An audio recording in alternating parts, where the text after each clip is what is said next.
সেই বুক চিতিয়ে গুলি নেওয়া দৃশ্যকে আমরা ভুলে যাব না। তাদের প্রতি আজীবন আমরা সম্মান প্রদর্শন করব। মুখে সম্মান বললে হবে না। তারা যে বৈষম্যহীন সমাজের জন্য লড়াই করেছিল, ওই সমাজটা যদি আমরা গড়তে পারি তাইলেই তাদের প্রতি সত্যিকারে সম্মান দেখানো হবে।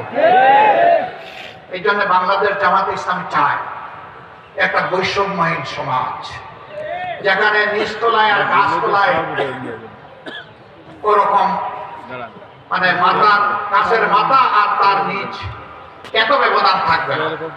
সমাজের মানুষ যার যার জায়গায় তার বৈধ অধিকার ভোগ করবে। অধিকার পাওয়ার জন্য তাকে রাজপথে আর রক্ত জড়াতে হবে না, বরঞ্চ অধিকার তার ঘরে চলে যাবে। আমরা এমন একটি সমাজ চাই, সেই সমাজ যদি গড়তে হয় তাহলে আমাদের জাতীয় ঐক্য লাগবে।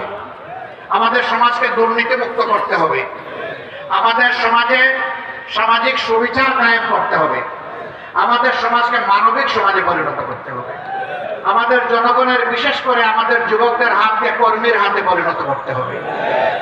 এখন বাংলাদেশের শিক্ষা প্রতিষ্ঠান থেকে